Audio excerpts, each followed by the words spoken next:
All right, folks, final lecture. So last time we went through this exciting technical swamp of Dynkin classes and arrived at Fubini's theorem and also the construction of actually product measure in general. So once you have that, neither Tonelli's theorem, did I say Fubini? Well, whatever. We did Tonelli, we did construction of product measure. And once you have the construction there in place, so you know that this, the construction, you define the measure by two iterated integrals. You can flip the order. Once you prove that those are the same, that's basically just Fubini or Tonelli's theorem on a characteristic set you have already. So to lift it, it's not a big deal. We saw last time how we got from there fast and easy to Tonelli's theorem, which deals with non-negative functions, by just using this monotone convergence theorem and this sequence of simple functions that increases to any measurable function. I mean, the sequence depends on the function. Yeah. All right. So for Fubini's theorem, things are a bit more complicated when we allow signed functions. And we saw an example last time of partial integration, basically with Lebesgue measure.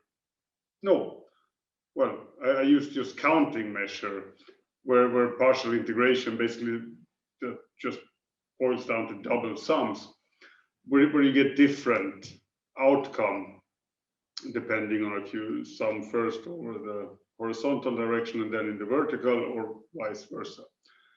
There's an example in the book which is basically the same idea. It's exercise 5.2.2, I believe. So it's a good idea to have a look at that one before you continue listening, because then we will kind of understand the type of problems we face here. But anyway, so in those cases, the problem is that the absolute value of the integral is infinity. And Fubini's theorem says basically you can do partial integration anytime you have a function whose absolute value's modulus is integrable with respect to the product measure. Okay, but that's not the only complication that can arise. There are also other complications. So let's take a very simple example.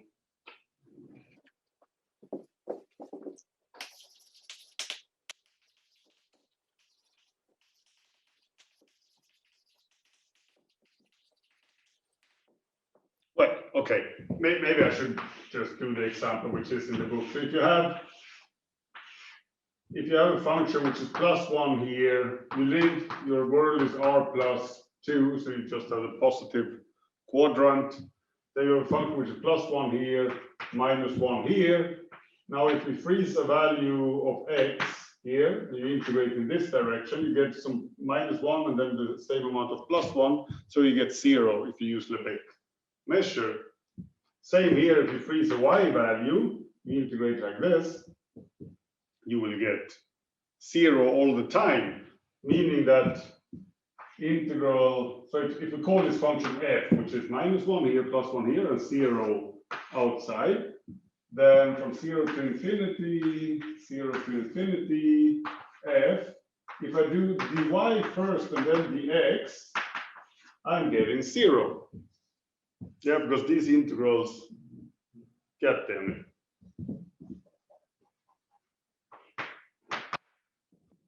These integrals are always 0. Here, if I do the opposite,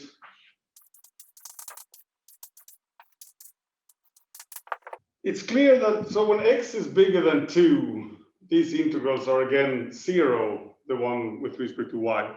But inside here, you get something else. And it's pretty clear that, I mean, you will get, basically what you will get from integrating with x's less than 2, this contribution will be the area of this piece minus the area of this piece. Now this piece, you can take it away from here. So this, let me make it like that. Then these two cancel each other out. And here you get +1. So at the end of the day, you will get +1 there. So problem here is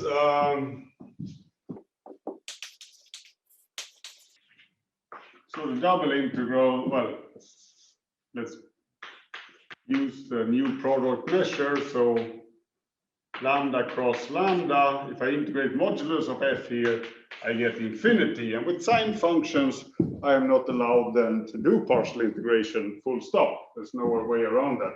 But when this is finite, you can do partial integration, and that's what Fubini's theorem says. But there are still complications. You have to be careful here. So let's do another example. So this was example 1.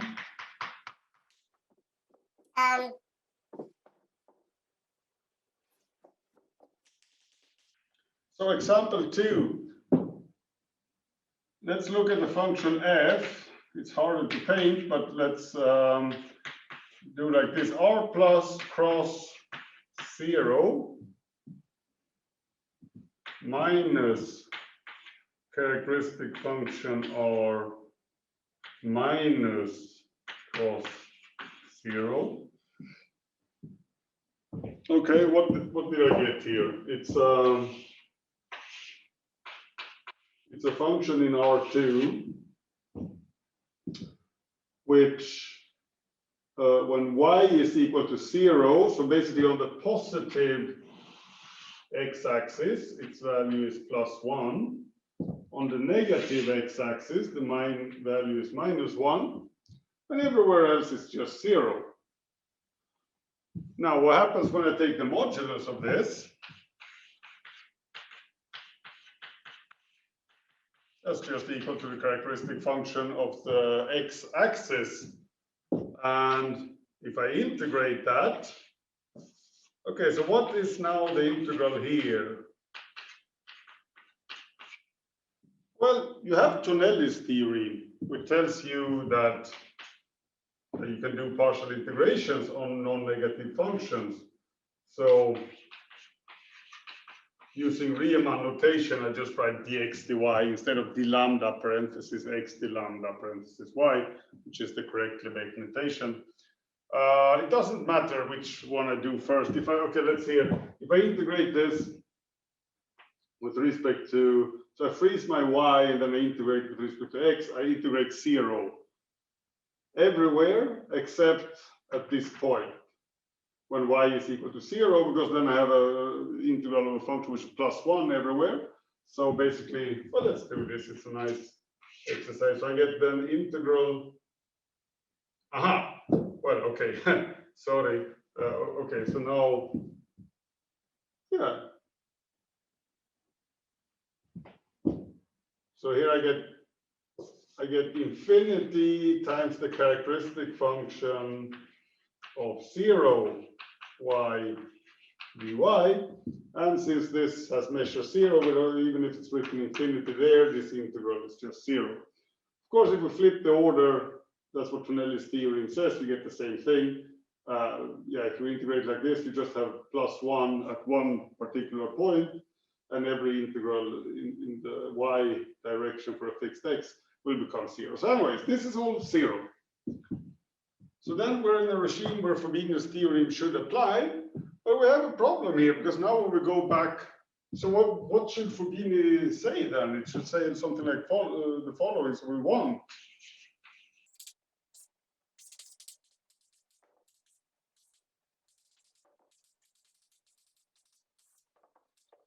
right? It's just that now for y equals to 0, the inner integral, which is integrating here first over -1 and then over +1, it doesn't exist.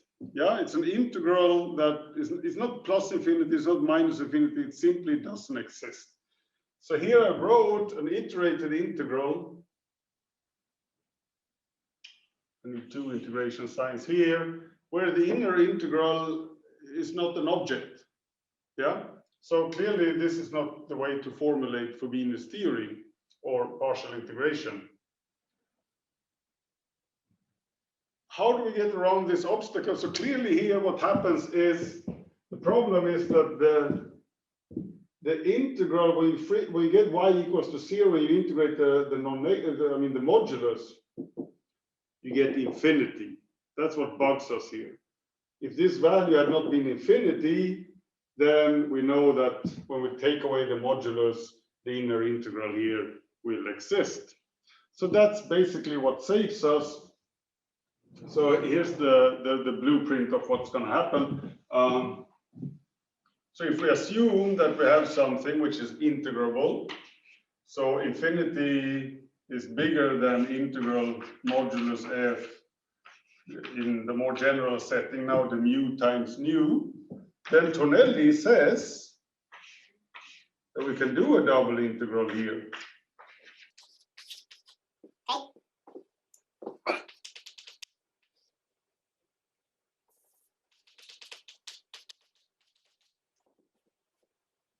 And okay, so this is a number less than infinity, meaning the outer integral, the one with respect to y, is integrating a function which is finite almost everywhere, because that's the result from section 2.3 or chapter 2.3 point, something. If an integral is finite, the function is finite almost everywhere. So this means, right? So this sort of annoying thing can happen, but it happens very seldomly. It happens on a set which is so small that it's negligible. We can just throw it away and don't care about it. So that's basically what Fubini's theorem says. If we just ignore the points where this shit happens, you can do your partial integration and it's going to work. Good. So the only drawback of Fubini's theorem is that the syntax looks a bit ugly because, yeah.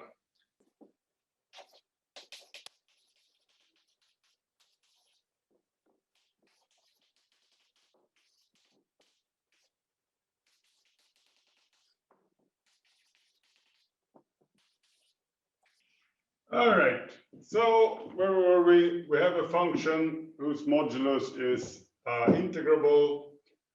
We let f of y be the set of points y such that this integral doesn't,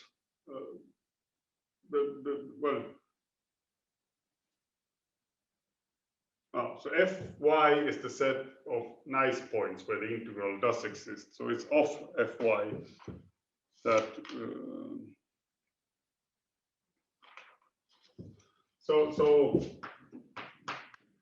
Tonelli says, as I just explained, that this is equal to 0. So whatever happens on the complement, we can ignore that. So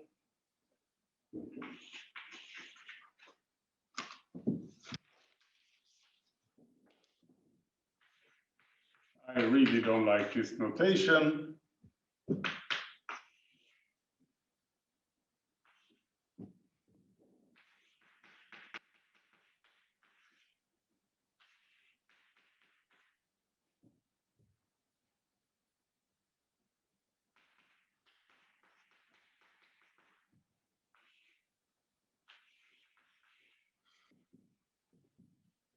Right, let jf of y be the function which is the inner integral for every set where that integral is defined, for every point where that integral is defined, and then 0 elsewhere. So we modified, well, we invented a number for it on a set of measures 0. So Fubini's theorem says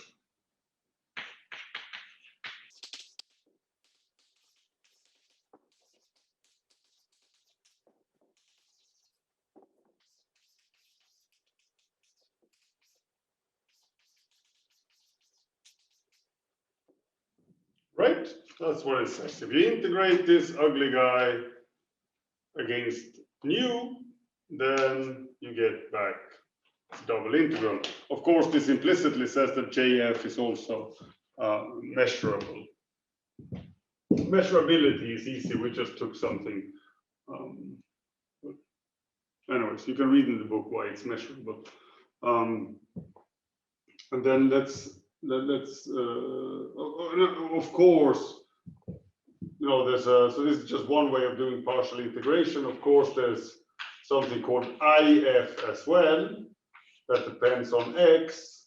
And you can imagine yourself how to define it. Just flip the roles here of x and y. And if we integrate that, we get the same thing.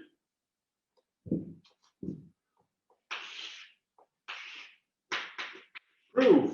So integral f the nu times nu is equal to, so I mean this proof is not interesting now, it's just interesting how you set it up to explain like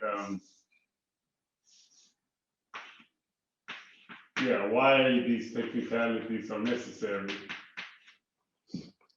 Okay, so f is equal to f plus minus f minus, positive and negative parts. And then I use linearity of the integral to split this up. Here I can now use Tonelli on both of them. So I get that this is equal to integral f plus the nu minus integral f minus the nu. Okay, so here I am fine, yeah, because this value is sometimes infinity, but that's fine because I'm just integrating non-negative stuff. Same here. And I know that both these numbers are finite at the end of the day, even if some of the inner integrals give me infinite values. And now I have to just throw away the places where I get infinity so that I can, you know, pull this double integral on the outside, yeah? So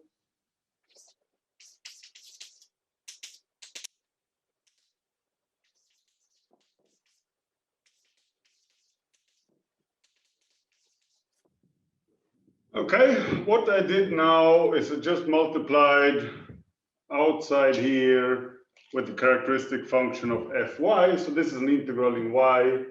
This thing here, you know, once you integrate an x, you have a function in y. So function in y times function in y integrated against nu. And now, okay, so this, since the complement of fy has measure 0, again by results in 2.3, I didn't change the value of the integral, because if you change a function in a set of measure 0, you don't change the value of the integral. So we have equality here. So here, of course.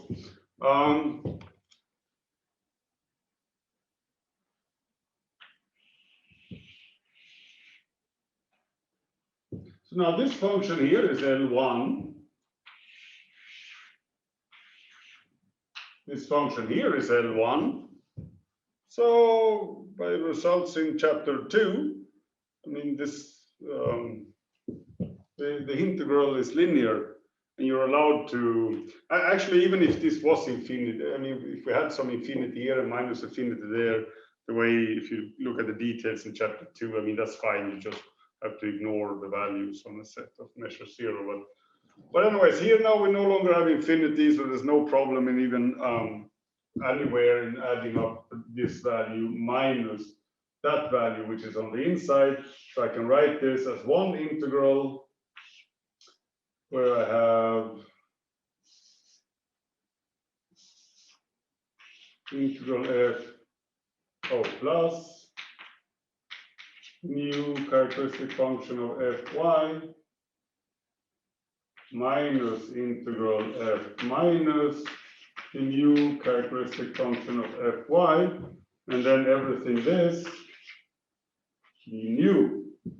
And now you just have to realize that what this thing here is, it's exactly equal to, so if I'm in fy, both of these numbers are finite, and I'm getting this. If I'm not in fy, I'm having 0, and that's what this guy is as well. So this is integral jf d nu. That's the end of Fubini's theorem and the end of the difficult part of the course. Now we just have some bits and pieces left over to discuss and some applications of Fubini's theorem in section 2.3. Note, okay.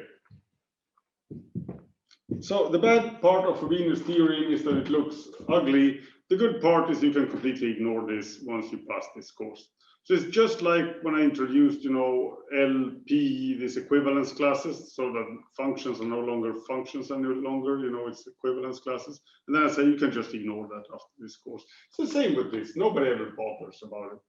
I mean, so everybody will just write without no shame that this is equal to the iterate. I mean, this is what people write, okay?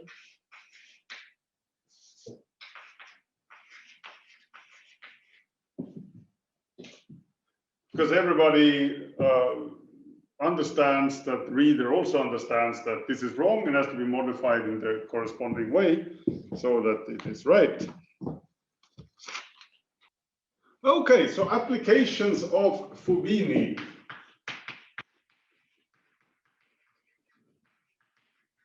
This is chapter 5.3. The first one is really beautiful. So, what's the idea of integration?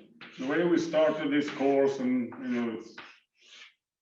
this is what integration is, right? You approximate the graph under a function with rectangles, and then you try to take some limit process.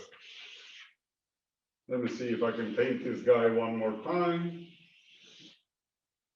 Something like that. But why don't we do it this way?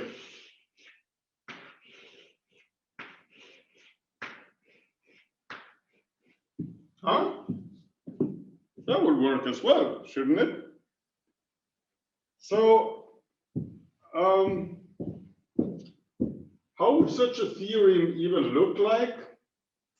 So if I introduce MF, okay, let's see, we have some space X here with a measure mu on it, okay? So this is not the real axis, this is more general. Of course, this here, as always, is the real axis. Okay, so MF, I need to know, like, what's the shelf here? So if this is my value of Y, how big is this set here?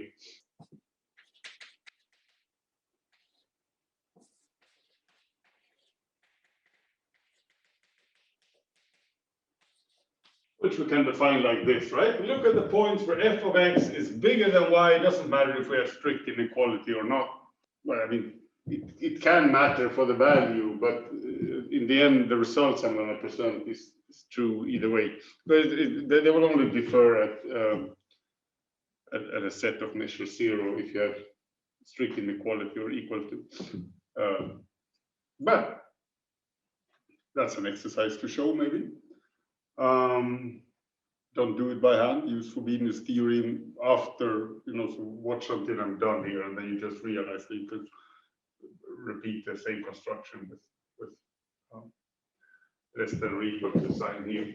Okay, but so what would this integral then be here? That would be integrating from 0 to infinity mfy dy, right? And this integral here, so is this equal to integral f of x the mu x? The answer is yes, and the key to proving this is brilliant. What we're going to do is we're going to interpret both integrals as integrating the characteristic function of the area under the curve, and the product in a product setting where the product measure is mu times lambda. Yeah? Watch and learn.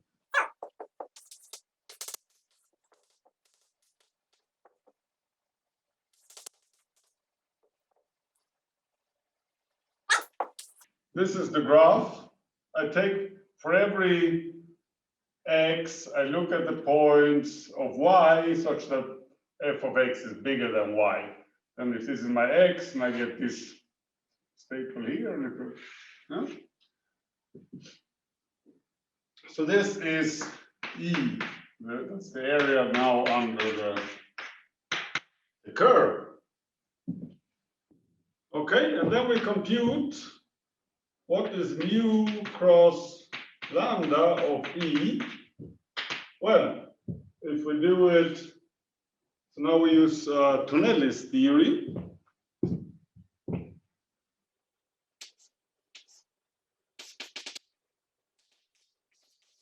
Which looks like that. What is EX? Well, I freeze the value of X and I take the intersection with E. Well, I'm getting this guy, right? Lambda of that is just the height of it. So lambda EX is just a different way of writing f of X. There you go. Now we do Tonelli the other way around.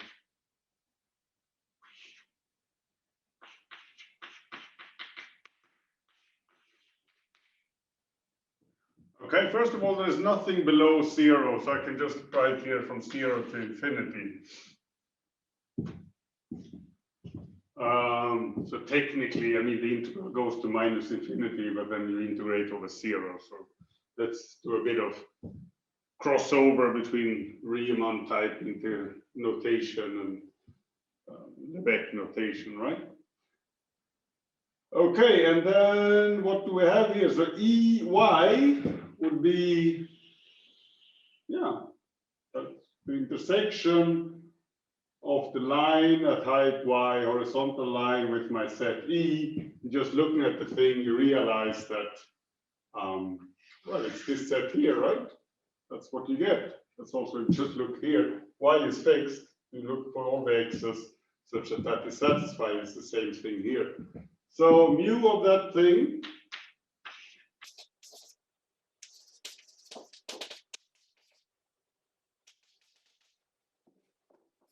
that establishes the formula. Very nice. I very much encourage everybody to try to prove this by hand. It's very hard. Maybe, I don't know if it's very hard, but this is a very slick proof of it anyways. And you can make this easily much more fancy by considering, so now let me see if I fit this in here with a bit of luck, maybe.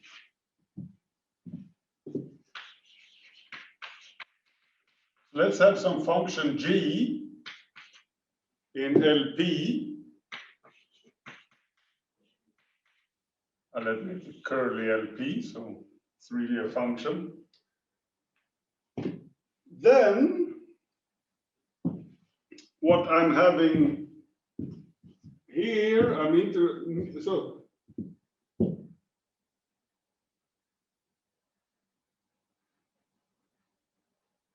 so if f is modulus g to the power of p, then mg to the power of p, I get here, g to the power of p. And now this inequality is the same if I take away this p here and put a 1 divided by p on that guy instead, right? So now we get the following. Let me write this here. And then here I have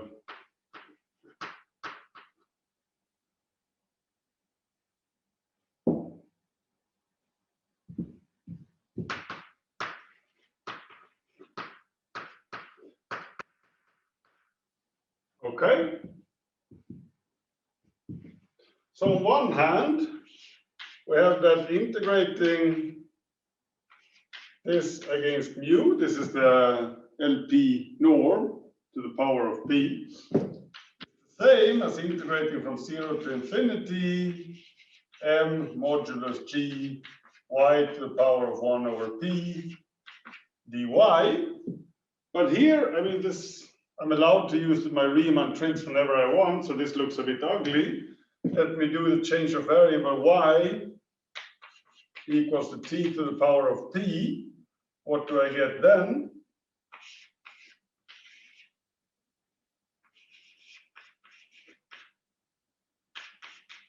And now inner derivative, so I get p to the power of t, p minus 1, T. And that's a very nice formula. That's a bit hard to prove. Yeah.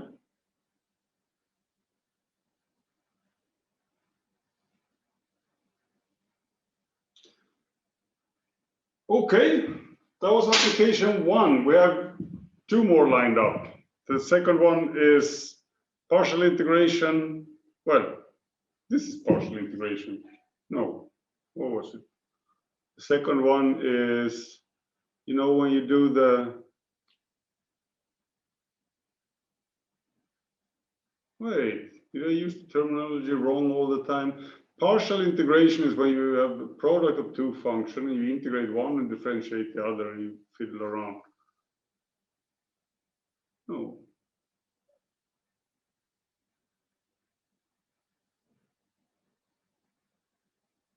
Yeah, I screwed up the terminology. This is, so all right, so Fubini's theorem is about iterated integration, not partial integration. Dumbass.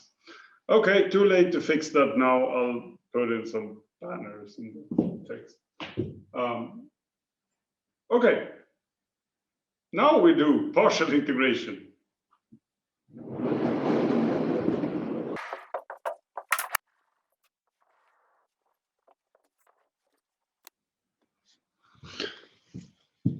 Okay, so here we run a bit into trouble because we skipped the entire chapter 4. So instead of telling you too much about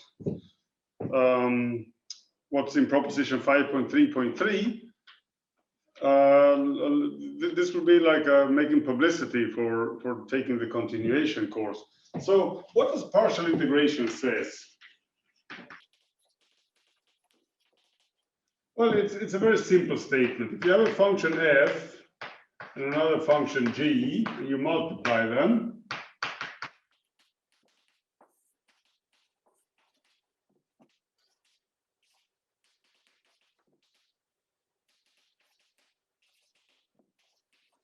basically, here's the partial integration formula for you. I mean, you just apply, so the derivative of f times g is f prime times g plus fg prime.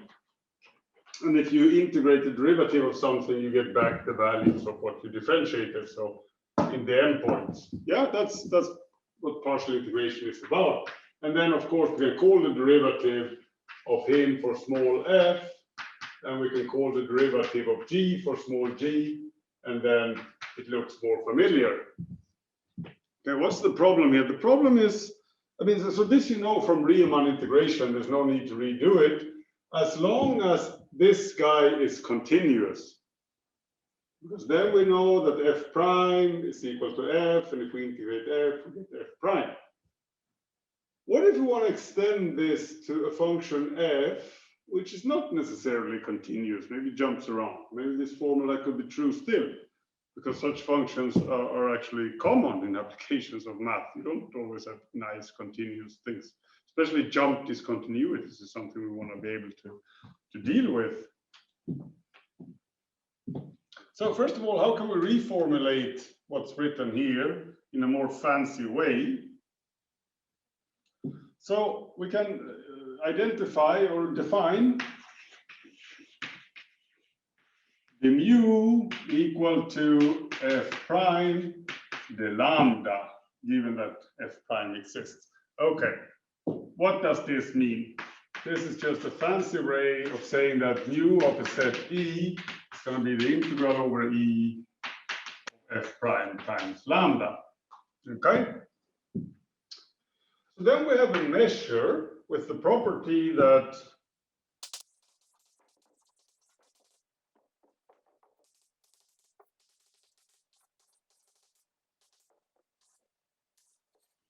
now I have a measure who's somehow primitive. You can think of this as primitive. So if you integrate from a, or the interval from a to x, function 1, you get somehow,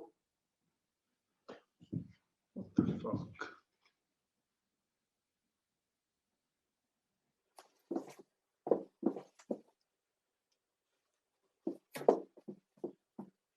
Okay, it seemed like it froze there. So I get, well, anyways, if if you integrate the function 1 over the interval from a to x against mu, you're just integrating, you know, f prime against the lambda, so you get like, this is just a fundamental theorem of calculus again. But this leads to more like semantics. So now we can think of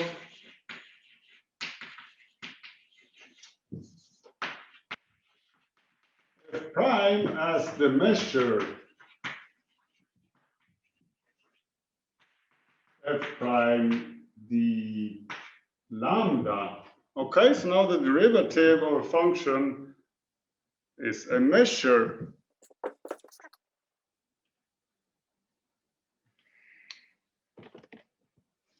Yeah, I'm sorry that you can't see what's written here, but I mean, it's nothing interesting, right? It's just the end of that computation.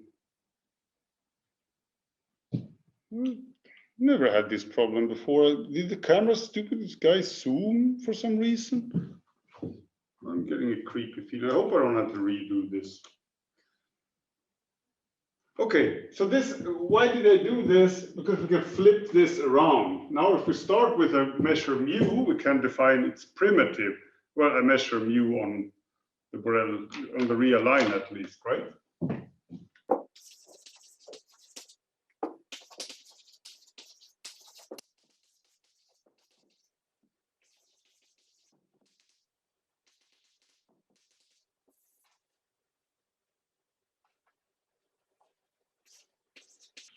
So given some value a, we can integrate the function 1 against mu over this interval, flipping, okay, if x is bigger than a. And then we need to give it some value at a, but we can just let that be 0, yeah?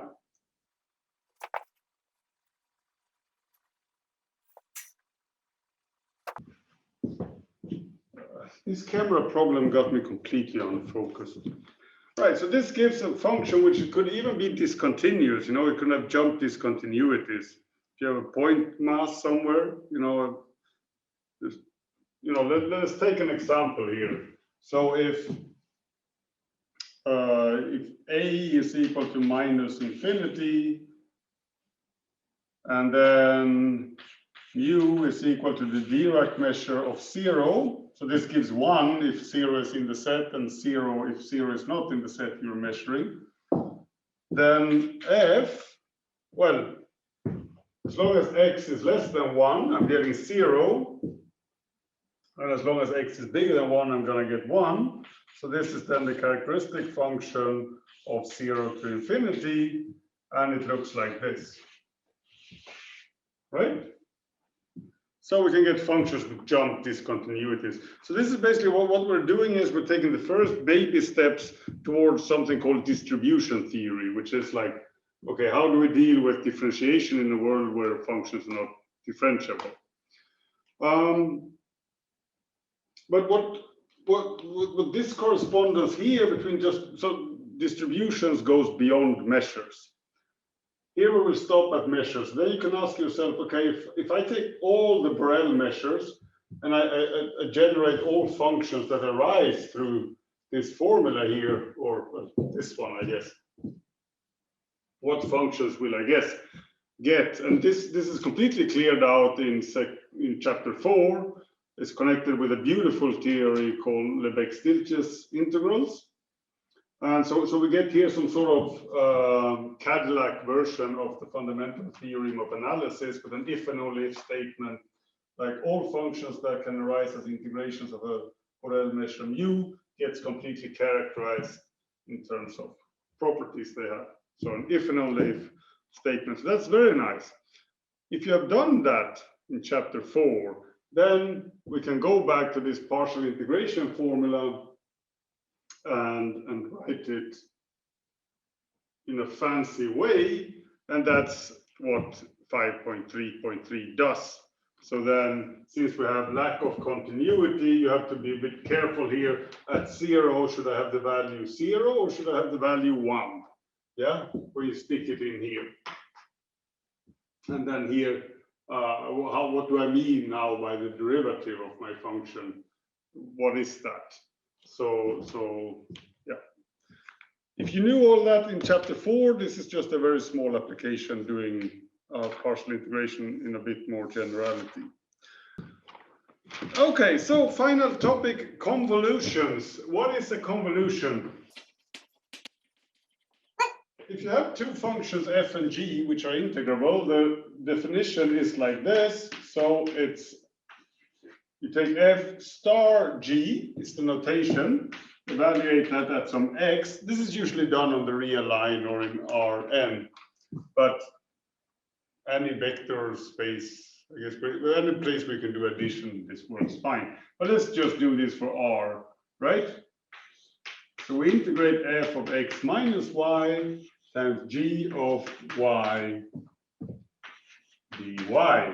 Now this is a bit of a strange definition. Why on earth is it like this? And there's no real simple answer to it, like why do I have a minus here and not a plus and so on. Of course you can define it with a plus and then, but whatever, this is like engineering science. It's best to do it like this. One way reason for this is how it interacts with the Fourier transform. What does this mean? So this is, so usually if you think of G as some sort of signal, right?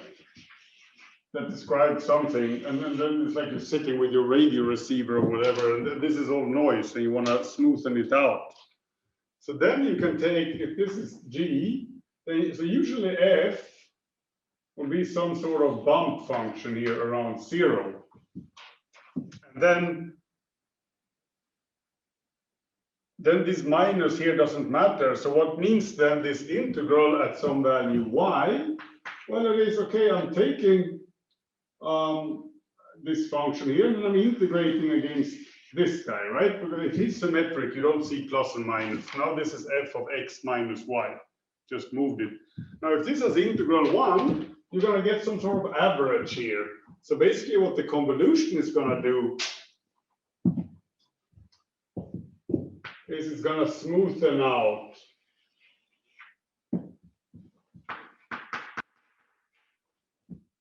or noisy signal. Okay, so that's one application of it. And it has many others. It's a very common operation. All applications of math, electrical engineering in particular.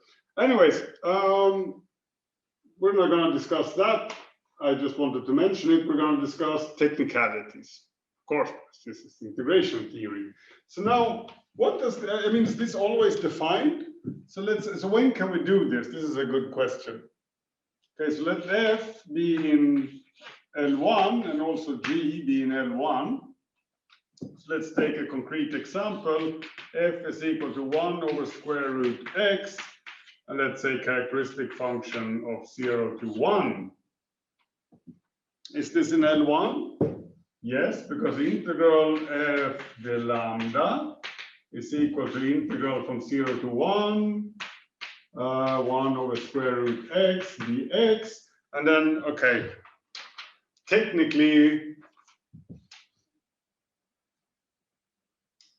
you know, how do we evaluate this? We're allowed to say that the Riemann integral and the Lebesgue integral are the same for finite functions on compact intervals. We don't have that here. So what we can do is we use the monotone convergence theory. Okay, so here I would write like a set 0 to 1, the lambda still. Now I use the monotone convergence theory to say that this is the limit. And here I have the set epsilon to 1. Epsilon goes to 0 from the positive side. And now I integrate it, well, same guy. The lambda is still a Lebesgue integral, but now I can switch to do a Riemann integral instead, right? Because this is a continuous function, you know, it looks like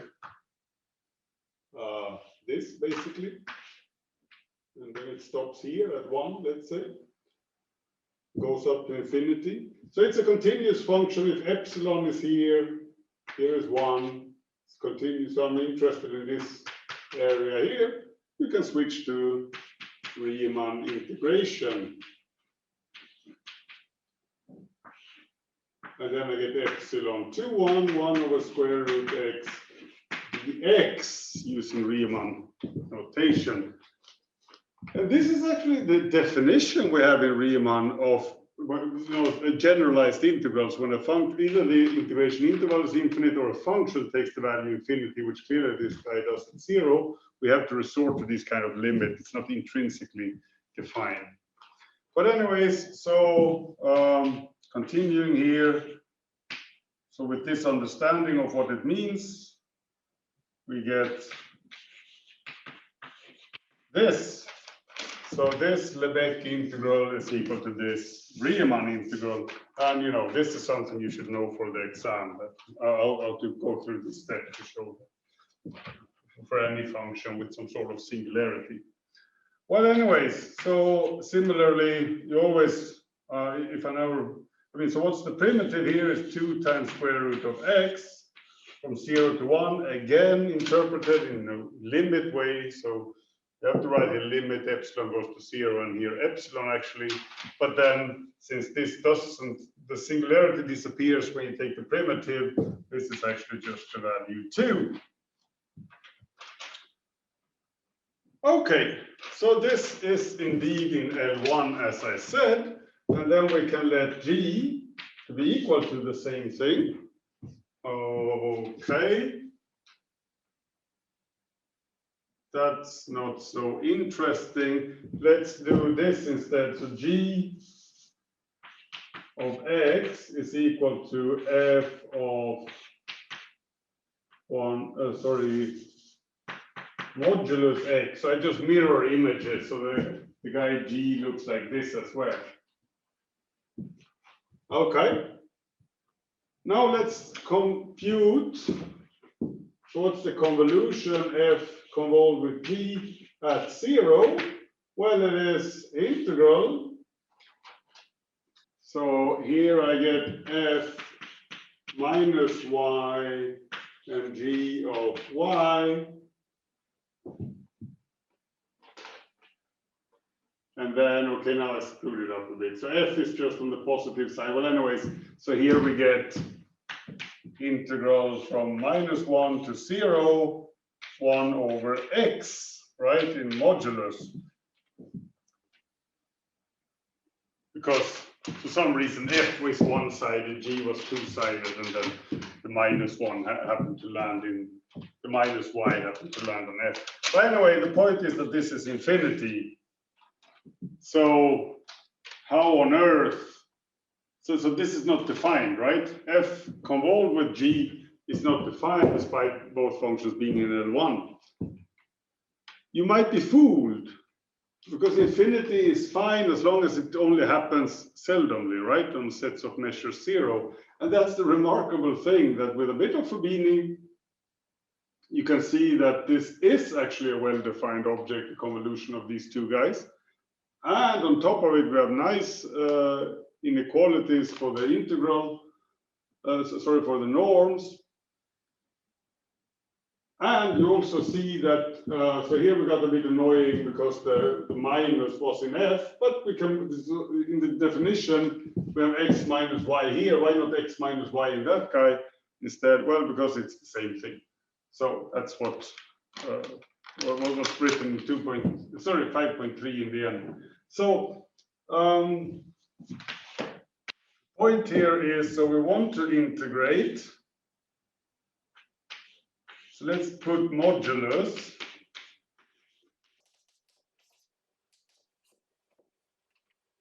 The question is this finite often or not? We saw here that it can be infinite sometimes, but then, so I integrate this in x with a modulus inside. Now Tonelli's theorem tells me I can flip the order. So, and then since when I flip the order, well, okay, let's do it like this. Since g of y doesn't actually depend on x, I can move him outside the integral in x. Okay? But now this y is just like a translation. I'm just moving the function f around. So you see that here you get the L1 norm.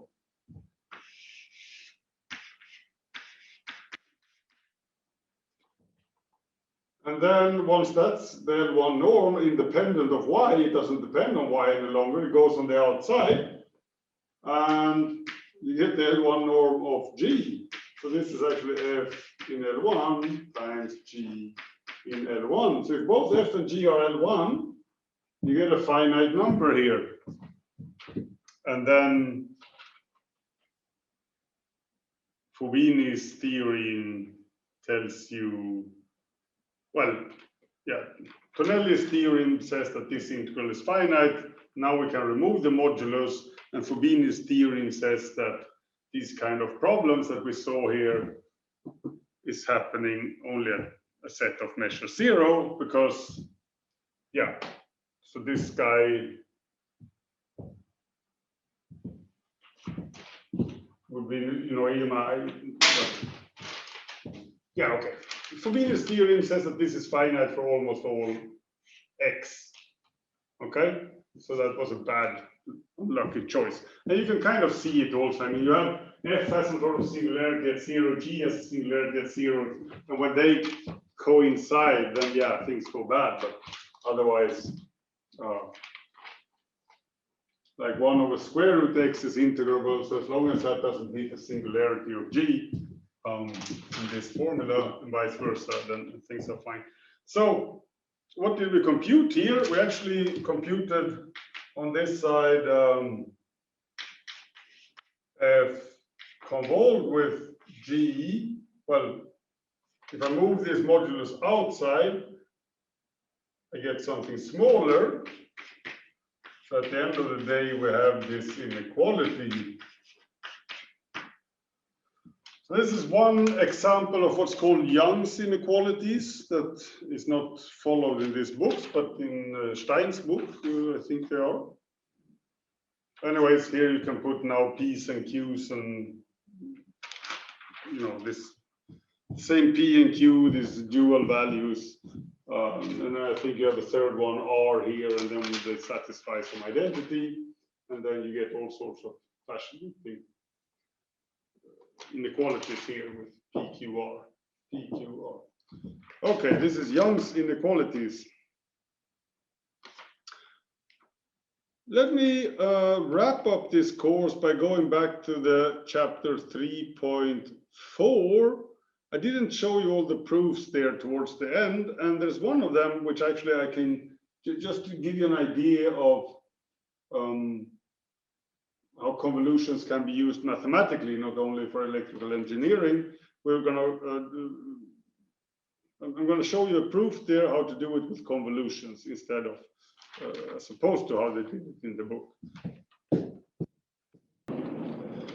Okay, so in proposition 3.4.4, they show that continuous functions are dense in LP of the interval from A to B on the real line. We're going to do something much better than that, that extends to, well, at least to the infinite real line, but also can be easily generalized functions in any vector space. Okay. C infinity comp is one notation for functions that are infinitely many times differentiable with compact support. So anything, you know, behaves very nicely, goes up and then back down. And this we can do it in Rn or so on, but let's do it on R. And then we consider LP of R. And now the question is, are these guys dense? And the answer is yes. So this is much stronger than just saying the continuous functions are dense. So theorem.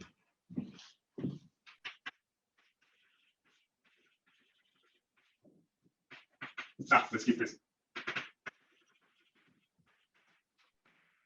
Okay, so how we often use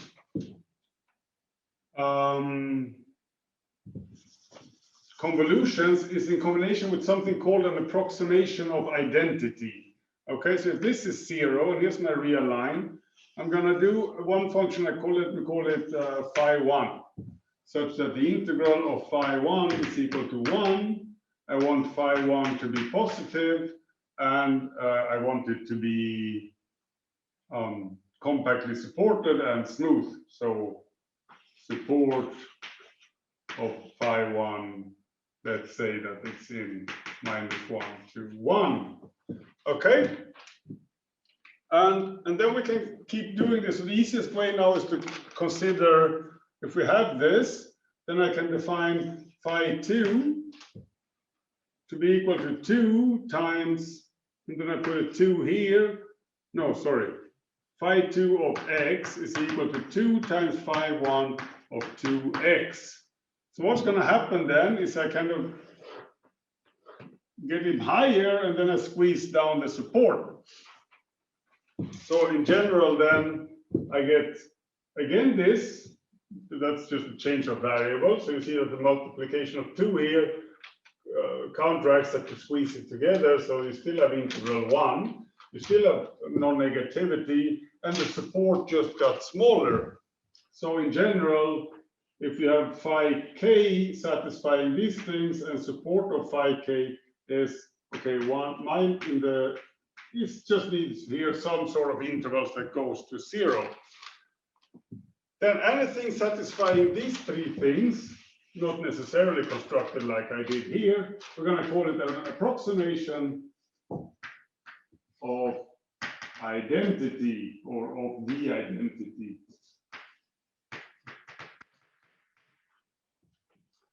Okay, the nice thing now, what we can do is if we have a function f, which is very bad.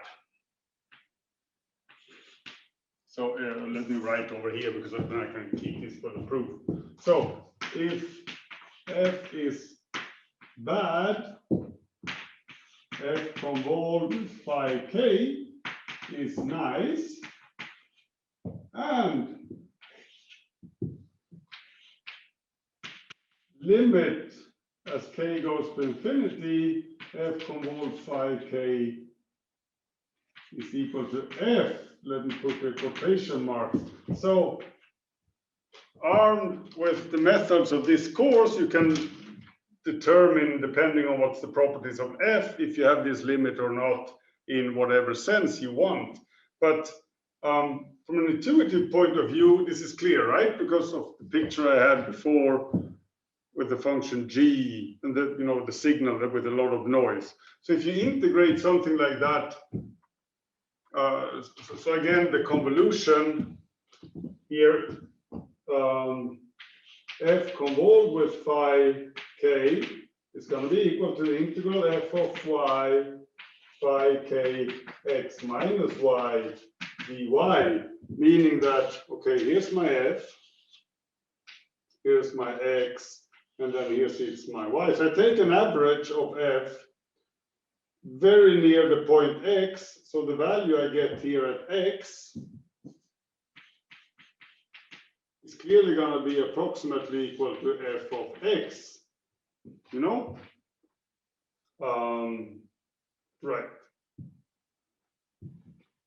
So when k gets bigger, this gets closer and closer, at least, depending on what you know about f, and for most points, something like that. Okay.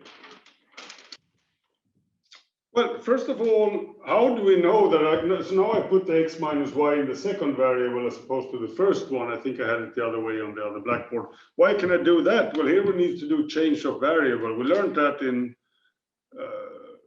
when you did analysis, but why am I allowed to do it here?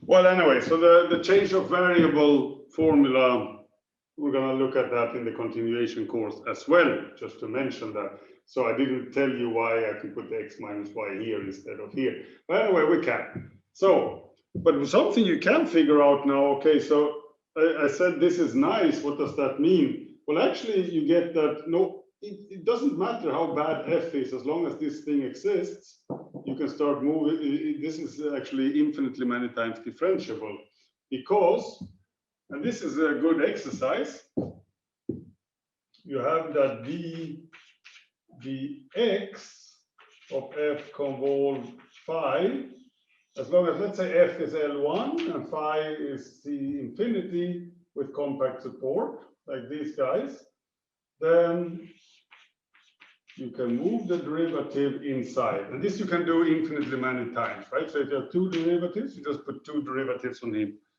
Very nice. So this convolution business transforms ugly functions into smooth, very nice ones. Okay.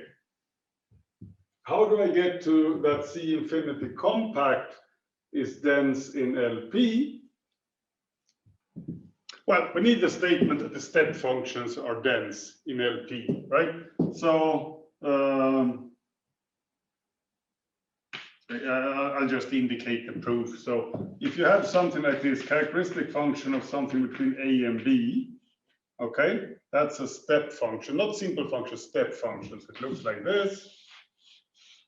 Now, what happens when you start doing the convolutions with these guys? Well, as long as, you know, the point where you convolve X is such that the support is inside, you integrate over something which is 1. And here it's the integral is 1, and here the value is 1. So you just get 1. Problem is when your X is here, then you integrate something like this, right? So here you get half of it, but not really full.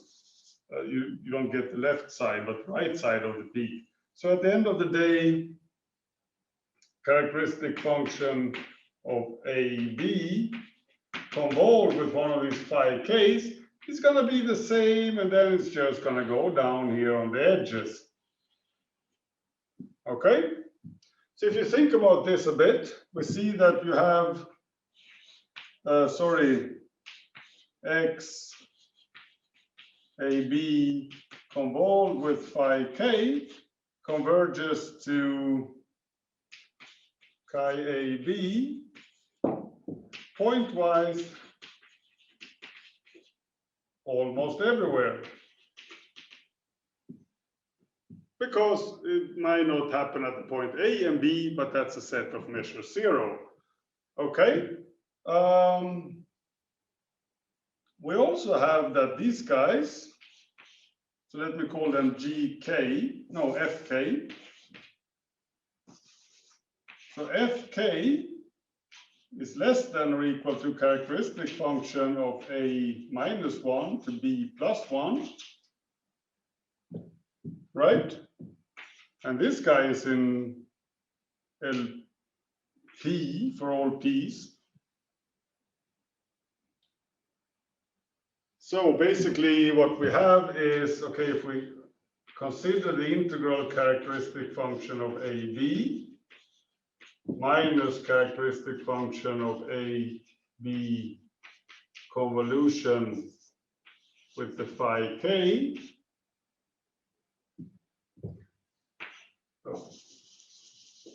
And then I raise to the power of p here. Now I have something which, a sequence of functions that I integrate, and they converge to 0 almost everywhere.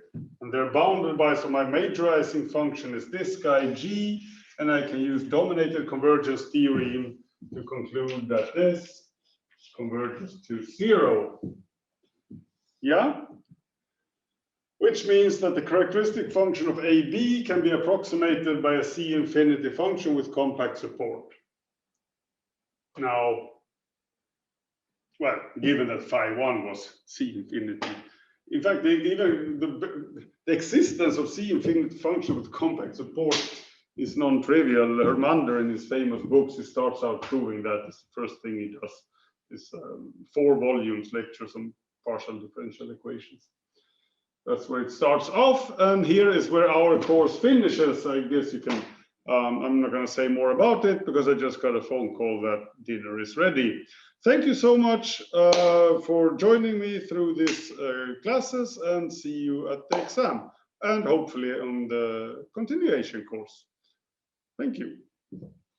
I usually say it's a pleasure giving the course, but it was not. I mean, this was a pain in the ass to do the film recordings, but hopefully, anyways, you liked it, and hopefully I can reuse it so something good comes out at the end of it, and hopefully this damn Corona goes somewhere else so we can return to normal class soon. Let's pray for that, and good luck at the exam.